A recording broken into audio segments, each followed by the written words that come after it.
네, 한 주의 시작, 여의도 정치를 깊이 있고 날카롭게 들여다보는 시간, 정치 먼데이. 오늘은 최재성 전 청와대 정무수석과 함께하겠습니다. 안녕하십니까? 안녕하세요. 예, 지난번에 이제 4주 전에 나오셨는데 뭐 4주 동안 크게 변한 건 없는 것 같습니다. 전국 전반적으로 봤을 때 민주당도 계속 혁신 이야기는 나오고는 있는데 뭐 확정된 건 없는 것 같고, 민주당 윤건영 의원은 정권을 위임한 혁신이, 이거는 어떤 개념인가요? 그러니까 대표는 그대로 있고 혁신위를 만들어서 대표의 정권을 다 위임하자, 이런 이야기인가요? 그런 거죠. 네. 과거에 이제 그 문재인 대표 시절에도 혁신위원장을 김상권 전 교육감님을 혁신위원장으로 모시면서 그랬구나. 전권을 줬거든요. 예. 전권을 준다는 얘기는 당의 의견을 수렴은 하되 예. 결정 권한을 혁신위가 갖는 거죠. 혁신위가. 예, 그러니까 예. 그렇지 않으면, 정치적으로 정권을 주지 않으면 혁신위가 어떤 안을 내더라도 최고위라든가 이런 데서 바꾸고 거부하고 이럴 수가 있거든요. 예. 근데 지금대로 만약에 의결 프로세스를 한다면은 그렇게 돼 있어요. 그래서 전권을 준다는 얘기는 최고위는 의견 제출은 할 수 있으나 예. 최고위가 이것을 가지고 최종 결정을 하는 이 혁신안을 가지고 네. 그런 거는 사실상 없어지는 거죠. 그게 이제 전권 유무에 따른 이제 차이가 돼서요. 윤건영 의원이 이렇게 얘기를 한 거는 첫 번째로 윤건영 의원이 지금 상황을 그야말로 이 가죽을 벗기는 그런 혁신. 혁신이 필요하다라고 예. 이제 진단을 한 거고, 그러면은 이것이 소위 말해서 지도부의 이제 정무적 정치적인 판단, 이것으로 혁신안을 내놓을 것이 아니고 전권을 가진 혁신위가 필요하다, 이렇게 이제 제기한 건데요. 저는 일정 부분 이 말에 이제 동의하는 게, 예. 우선 두 가지 이제 큰 사건이 있었잖아요. 이제 돈봉투 사건이 있고, 김남국 사건이 있고, 그런데 또 들여다보면요, 2020년 민주당이 다수당이 된 이후로, 아주 압도적인 다수당이죠. 예. 그 이후로 현역 기득권들이 좀 강화되는 일부 개정들이 있었어요. 민주당 내에서? 네네. 예. 그게 예를 들어서 하위 20% 이제 의원 평가, 현역 의원 평가를 통해서 하위 20%를 감산, 경선을 해서 자기 득표율에서 감산을 하게 하는 의원 평가가 있거든요. 예. 그 하위 20%는 공개하게 돼 있어요. 아, 그렇습니까? 그런데 이걸 완전히 비공개로 그냥 바꿔버리는 결정을 2020년 총선 이후로 하게 되죠. 그렇군요. 이런 게 이제 현역 기득권 강하고, 이렇게 되면은 결국은 이런 문화가 현역 중심으로 가게 되고, 통제 장치나 이런 것들이 부실하게 되고, 이러면 이제 다른 이제 사고들이 또 터지고 그러는 거죠. 그래서 제대로 뭐 실적을 보여주지 못한 현역 의원들이, 또는 정치력을 보여주지 못한 현역 의원들이 또 공천이 되는 그런 구조가 됐다. 그렇죠. 그 시스템이 잘 돼 있거든요. 그래서 현역 의원 평가를 했는데 하위 20%에 걸렸어요. 그런데 이게 비공개니까 그거 가지고 뭐 10% 20% 감산 받더라도 내가 경선 나가서 이기면 되지. 그렇죠. 이렇게 되는 거죠. 그걸 근데 투표하는 사람들은 권리당원이든 대의원이든 그 사실은 모르는 거죠.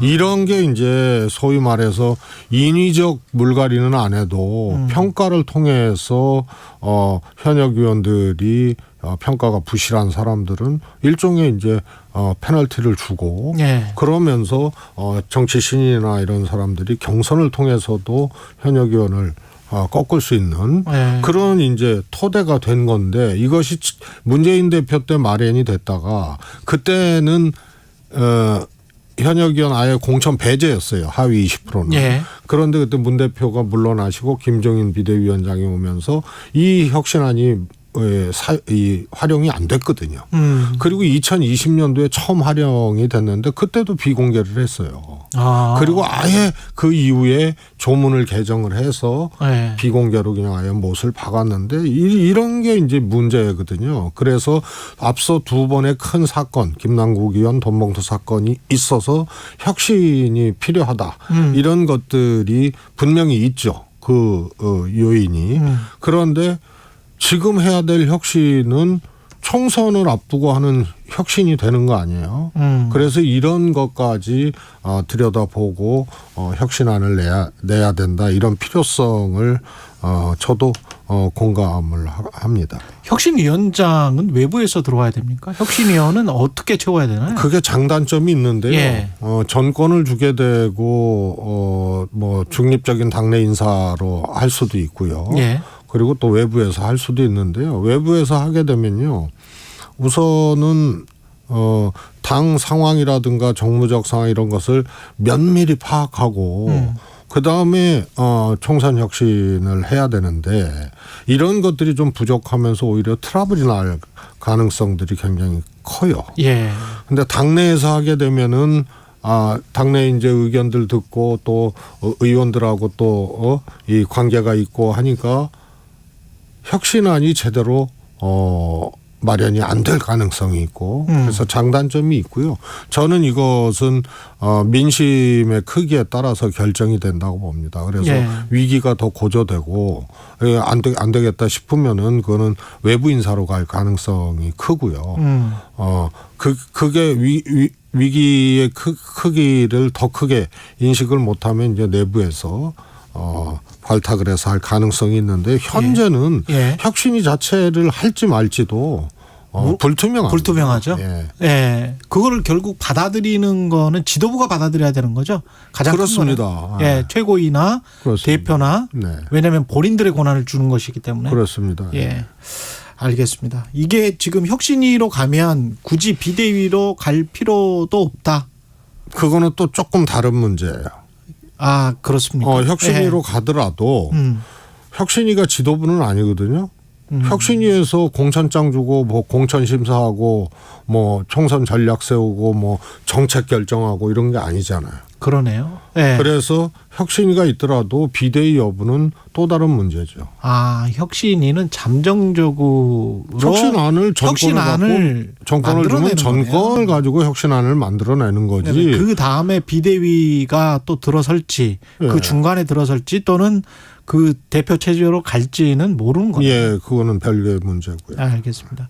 그리고 아마 민주당 내에서 혁신위 안에서도 이미 나온 것 중에 하나가 대의원제 축소 그 혁신안인 것 같은데 이거는 어떻게 생각하세요? 대의원제가 꼭 필요하다라고 보시는 의원들이 있는 것 같고 권리당원들은 상당수가 아마 대다수가 대의원제가 불필요하다 이렇게 지금 생각하는 것 같은데요.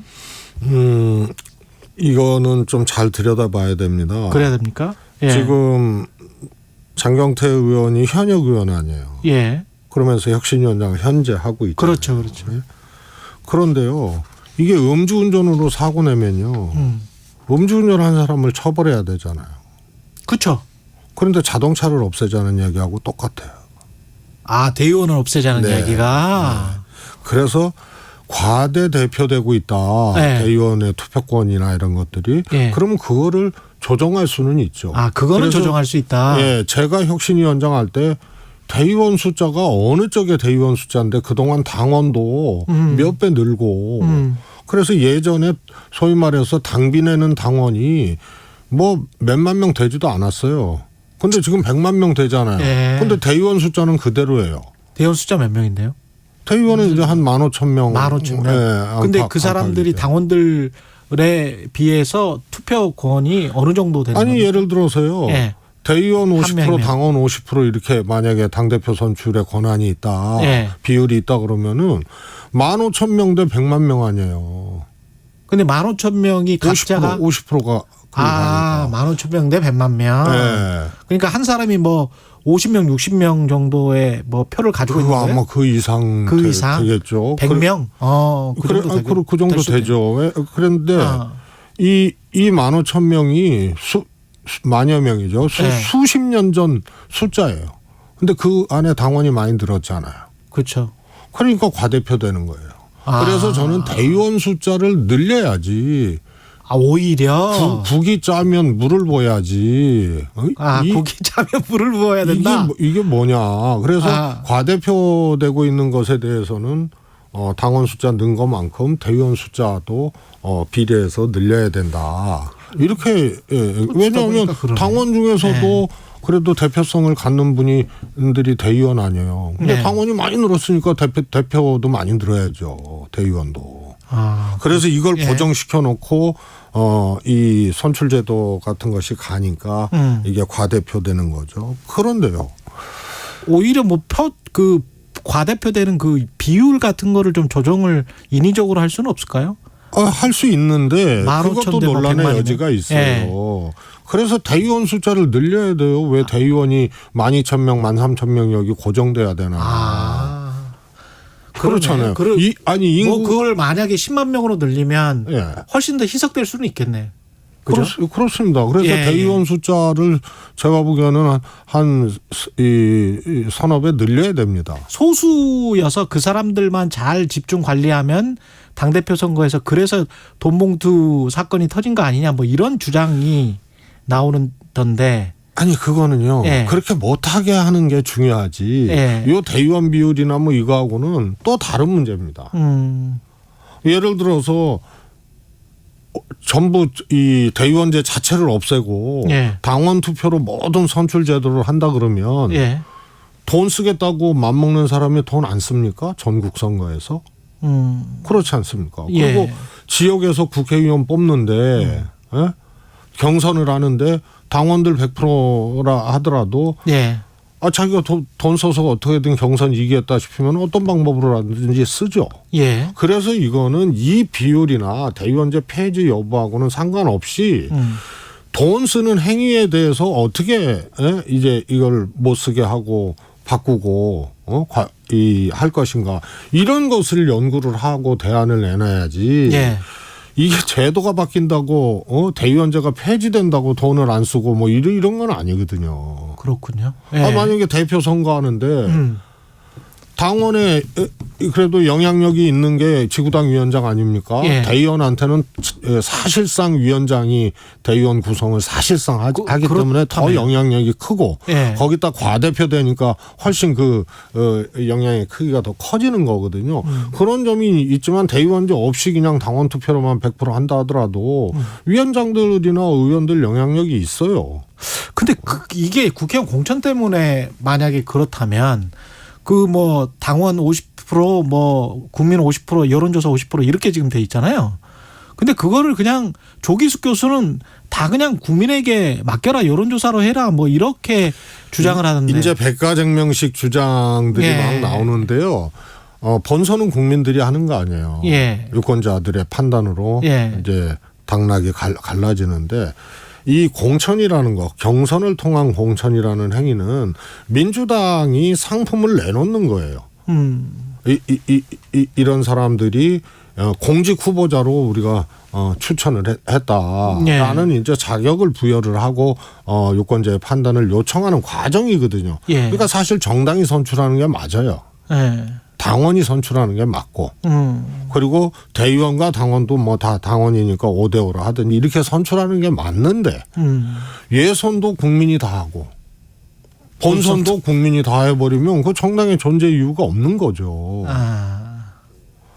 정치적으로 입장을 같이 하는 게 정당이기 때문에. 아니 우선은요. 본선에 나와도 정보가 부족하고 해서 그냥 정당 바람 부는 대로 투표하고 뭐 이런다 해서 뭐 어떻게도 후보자 정보를 뭐 유권자들한테 잘 전달해야 되는 건 뭐 끊임없는 이제 논쟁거리였는데요. 아니 정당의 후보자를 공천하는 과정에서 국민 100%라면 국민들이 그 정당 후보자에 대해서 얼마만큼 파악을 하고 누구를 해야 되는데 이러한 것들이 미비할 수밖에 없거든요. 그래서 이게 엉뚱한 대로 자꾸 논쟁이 가는 거고요. 제가 좀 하나 좀 걱정스러운 거는 대의원제를 축소 내지는 폐지한다. 이 안이 왜 나왔냐. 이번에 돈봉투 사건 등등등으로 네. 더 이것이 이제 강하게 나온 겁니다. 그렇죠. 그러니까 첫 번째 반동적인 입법이나 반동적인 이 개정이나 이런 것들은 오래가지 못하고 후유증이 반드시 나게 되어 있습니다. 이거는 그 사건에 대한 반동적인 입법이고, 그 다음에 공교롭게도요. 송영길 대표나 소위 이제 윤관석 의원이나 친명이라고 해야 되거든요. 예. 보통 친명이 아니죠. 그야말로 선거를 책임지고 치를 정도로 대선을 예. 가장 가까이서 가장 막중한 역할을 했던 사람들이거든요. 그런데 이쪽이 돈봉투 사건에 연루돼서 뭐 체포동의안이 넘어오고 이러는데 예. 그러면은 사실 이재명 대표 그래서 책임론도 나오고 그러는 거 아니에요? 그렇죠. 예. 그런데 친명한테 유리한 대의원제 폐지를 들고 나온다 그러면 그 의도가 순수했다 하더라도 이거는 우선 결과적으로 정황적으로 말이 안 되는 거예요. 네? 정황적으로. 예. 우선 그 사안이 본질적인 사안이냐 대의원제 폐지가 이것도 따져볼 측면들이 있는 거고요. 그런데 이게 부각되고 이걸 들고 나온 대의원제 폐지를 들고 나온 계기가 돈봉투 사건인데 그러면은 당권주잖아. 이 소위 말해서 반명 비명 쪽에서 내년 8월이면 또 전당대회 해야 되잖아요. 예. 이런 분들이 이런 것에 대해서 문제 제기를 안 할 수가 없죠. 그러면 어떻게 되냐? 당이 또 흔들리게 되는 거고. 예. 그리고 예를 들어서 2차 체포동의안이 오거나 이러면 이재명 대표한테 굉장히 이거 안 좋게 작용하는 거예요. 그렇죠. 예. 그래서 정무적으로 보나 정치적으로 보나 내용적으로 보나 명분으로 보나 대의원제 폐지를 친명 지도부에서 들고 나오거나 이러는 것은 여러모로 모양새도 안 좋다. 예, 당에 득이 될 일이 없고 원론적으로 내용적으로도 사실 온당치가 않는 겁니다. 알겠습니다. 그리고 그 박지원 전 국정원장이랄지 뭐 정동영 장관이랄지 천정배 뭐 장관도 하셨죠. 이분도 법무장관 하셨죠. 의원 같은 경우에 뭐 이른바 이제 올드보이라고 할 수 있는데 이분들이 다시 나옵니까? 어떤 당 분위기가 있습니까? 그런 게? 뭐 그런 이제 느낌, 조짐 이런 것은 조금 이렇게 감지할 수가 있죠. 어떻게 생각하세요? 저는 뭐 그거 이 나오지 말라는 법은 없지만 여러모로 살펴야 된다. 예를 들어서 박지원 원장님 같은 경우에는 그야말로 정치 원론이고 입신의 경지에 들어선 정치 구단을 넘어선 분이다 뭐 이렇게 평가를 하는데 그 위치에서 당에 기여할 문제 그것을 잘 찾으시는 것이 훨씬 더 좋지 않나 싶어요. 그런데 여전히 의욕적이시고 그런 느낌을 출마에 대한 느낌을 받는데 그렇죠. 그게 꼭 좋은 방식인지는 저 개인적으로는 좀 다른 방법으로 좋은 정치, 다른 방법으로 민주당에 기여하는 정치를 충분히 하실 수 있는 분이 아닌가 싶습니다.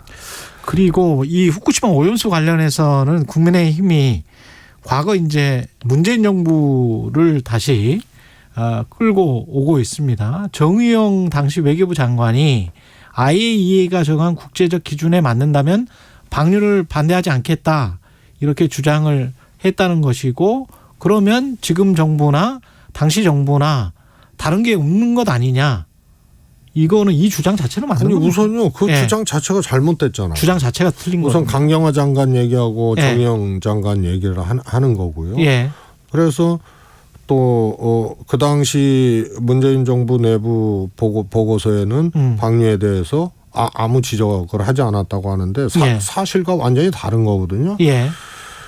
일본 강경화 장관의 경우에는 방류는 일본의 주권에 영토 주권에 해당하는 사안이다 하고 다만 대한민국 국민의 안전이나 이런 데 위해를 가할 수 있는 소지가 있기 때문에 투명한 정보 공개와 그다음에 주변 국가의 협력을 일본 쪽에 끊임없이 제기하고 있고 국조실을 중심으로 대응하고 있다. 이게 발언의 전체예요. 예. 그런데 앞대가리만 딱 떼가지고 얘기를 해서 뒤에 언론사에서 팩트체크 조항까지 그때 만들어서 보도가 되고 그랬는데요.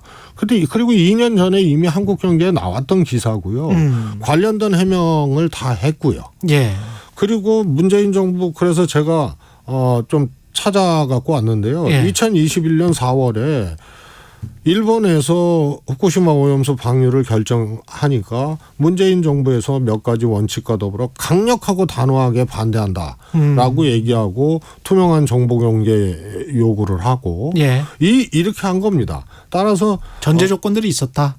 그렇습니다. 네. 방류를 허용하는 게 아니고 방류 자체를 반대를 한 거고요. 방류 자체를 반대하고 네. 또 전제 조건들이 있었다. 예, 그리고 주변 국가의 협의하고 정보 공개를 통해서 이 문제를 풀어가자라고 그렇게 얘기를 한 거죠. 예. 그래서 어느 구석을 그 보도 자료까지 낸 거예요. 청와대에서 예. 당시에. 예. 그래서 일부 전문가가 그 여러 전문가들로 이제 이 의견들을 듣고 하는데 일부 전문가의 의견으로 병렬적으로 적시된 내용을 가지고 정부의 입장, 문재인 정부의 입장으로 호도를 한 겁니다.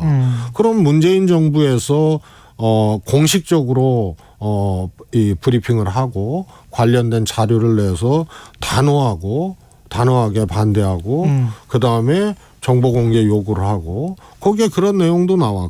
그럼에도 불구하고 지금까지 일본이 아무런 정보 공개라든가 자료 제공 등을 하지 않고 있다. 예. 이런 내용까지 나오면서 반대 입장을 분명히 했거든요. 알겠습니다. 여기까지 듣겠습니다. 최재성 전 청와대 정무수석이었습니다. 고맙습니다. 감사합니다. 여러분은 지금 KBS 1라디오 최경영의 최강 시사와